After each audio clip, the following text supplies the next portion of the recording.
Merespon lonjakan kasus harian COVID-19, Menteri Agama Yakut Khalil Qomas kembali menerbitkan aturan baru soal pembatasan pelaksanaan ibadah dan kegiatan keagamaan di rumah ibadah. Aturan tersebut tertuang dalam Surat Edaran Menteri Agama Nomor 04 Tahun 2022. Dalam surat edaran tersebut, Kemenak kembali memberlakukan pembatasan kegiatan di semua tempat ibadah. Selain mewajibkan tempat ibadah menyiapkan masker, hand sanitizer, dan pengukuran suhu, surat edaran Kemenak juga mengatur sejumlah aturan baru. Di antaranya pembatasan jumlah jamaah yaitu maksimal 75 orang untuk wilayah yang berstatus PPKM level 1 dan 2 dan 50% untuk wilayah PPKM level 3. Pemberlakuan jaga jarak minimal 1 meter antar jamaah, ceramah maksimal 15 menit hingga tidak diizinkan untuk mengedarkan kotak amal.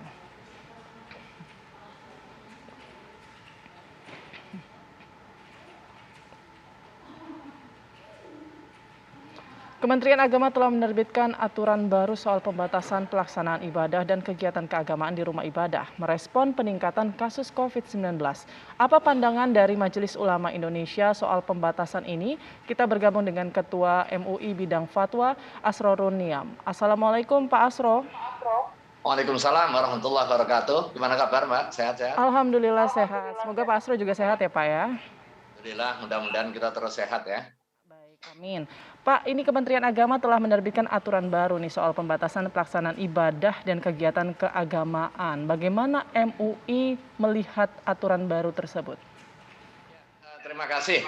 Aturan baru itu harus dibaca di dalam kerangka pewujudan tanggung jawab pemerintah di dalam mewujudkan kemaslahatan dengan memastikan pelaksanaan kegiatan keagamaan tetap berjalan seperti yang sudah ditentukan, tetapi pada saat yang sama aktivitas ibadah juga berkontribusi positif di dalam pencegahan dan juga penanggulangan wabah COVID-19. Karena itu secara prinsip MUI melihat bahwa aturan itu dalam rangka pewujudan kemaslahatan, dan jika aturan ditujukan untuk kepentingan kemaslahatan serta tidak bertentangan dengan prinsip-prinsip syariah, maka setiap umat Islam tentu memiliki tugas tanggung jawab untuk mengikuti dan berada di dalam satu barisan mencegah peredaran wabah COVID-19. Dan kita tahu bahwa hari-hari ini memang tren angka penularan wabah COVID-19 ini meningkat. Karena itu MUI juga menghimbau kepada masyarakat, khususnya masyarakat Muslim, untuk meningkatkan disiplin di dalam penegakan kontrol protokol kesehatan. Cuma memang MUI melihat bahwa pemerintah hingga hari ini memiliki kapasitas di dalam penanganan dan juga pengendalian peredaran wabah COVID-19. Ada sedikit beda antara kondisi kemeningkatan di awal-awal COVID dulu dengan kondisi hari ini.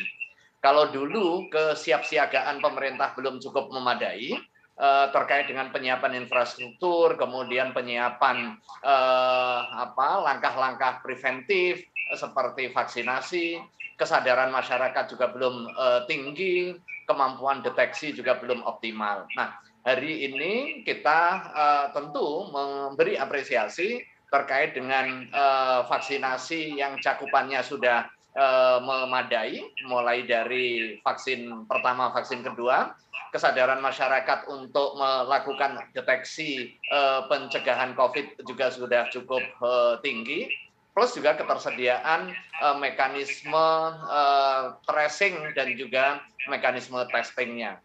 Saya kira dalam konteks pelaksanaan aktivitas ibadah, kita bisa melaksanakan sebagaimana biasa, sholat Jumu'ah di masjid, tetapi tentu dengan disiplin protokol kesehatan. Ya, baik. Mungkin kalau untuk sholat 5 waktu bisa dilakukan terpisah begitu ya, tidak harus berjamaah begitu ya. Namun kalau untuk sholat Jumat ini Pak, mungkin bagi laki-laki nanti seperti apa ini ketika harus sholat Jumat sementara dibatasi jumlahnya? Ya, ketika kondisi tidak terkendali dan kita nggak bisa mendeteksi si A, si B, si C terpapar atau tidak sehingga ada potensi penularan, maka langkah pencegahan itu didahulukan. Tetapi kondisi faktual hari ini, pemerintah masih di dalam koridor kemampuan mengendalikan wabah COVID-19. Kan? Kondisi terkendali, maka aktivitas sholat wajib yang dilaksanakan secara berjamaah itu tetap harus dilakukan, kecuali ada uzur syar'i. Seperti apa? Seperti orang yang terpapar COVID sehingga tidak memungkinkan untuk berada di dalam ruang publik. Jika dia berada di ruang publik potensial untuk menularkan, maka dalam kondisi khas yang seperti ini, dia tidak diperkenankan bergabung di ruang publik, termasuk sholat jamaah di masjid, ya. Dia juga tidak diperkenankan di kantor yang bisa berpotensi menularkan ke komunitas yang lain. Demikian juga di ruang-ruang publik yang lain. Intinya sebenarnya bagaimana kesadaran kolektif kita untuk mencegah, meminimalisir, dan juga menanggulangi wabah COVID-19 dengan effort kita bersama. Nah, aktivitas kewajiban yang harus dilaksanakan dengan jamaah sepanjang pemerintah memiliki kendali untuk penanganan dan juga pengendalian dengan policy yang diambil, maka kita menyesuaikan policy tersebut. Ya, Pak Asro, misalnya nih salah satu jemaah mungkin dia tidak terpapar, dia dalam kondisi sehat, namun ketika ke masjid pada saat sholat Jumat, kemudian dia melihat kapasitasnya sudah lebih dari 50%, padahal kan diatur ini 50% untuk yang menerapkan PPKM level 3. Nah, bagaimana ini ketika dia melihat kapasitas masjidnya mungkin sudah 50% bahkan hampir 100%, tapi dia ragu untuk melakukan ataupun mengikuti sholat Jumat di masjid tersebut, bagaimana hukumnya, Pak? Ya, itu sama dengan ketika kondisi normal, tempat tidak muat. Maka ada beberapa langkah.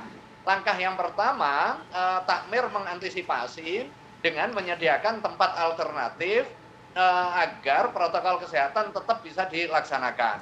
Alternatif kedua, dilaksanakan di tempat yang berbeda, yang bisa jadi dalam kondisi normal tidak digunakan. Misalnya di perkantoran, ada masjid yang biasa digunakan. Setelah itu, dalam rangka upaya penegakan protokol kesehatan, ini bisa dilaksanakan salat Jumat misalnya di aula pertemuannya, di samping di tempat masjid. Kalau dia memiliki ketersambungan atau ittisol, maka pelaksanaan sholat Jumu'ah bisa mengikuti aktivitas yang ada di masjid, sekalipun berada di luar masjid, ya, di jalan, kemudian di gedung sebelahnya, tetapi masih di dalam ittisol atau ketersambungan. Tetapi seandainya memang harus terpisah tempatnya, maka bisa dilaksanakan sholat Jumu'ah yang terpisah dan juga mandiri. Baik, artinya kalau terpisah gitu bisa virtual nggak sih, Pak?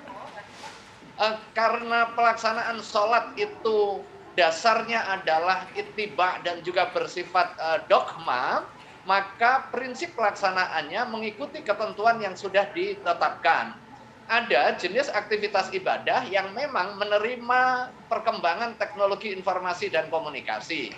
Misalnya untuk kepentingan menyeru azan dan sejenisnya.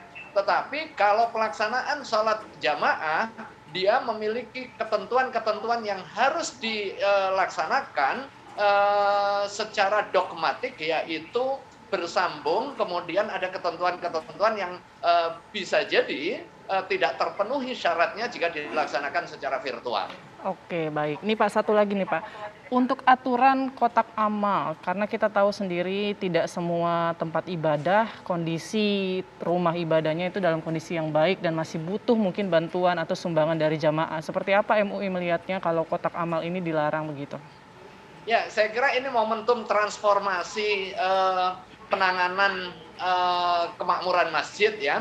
Kalau selama ini menggunakan kotak amal yang bersifat konvensional dengan menjalankan kotak keliling, ini momentum untuk mendigitalisasi pengelolaan infak dari para jamaah.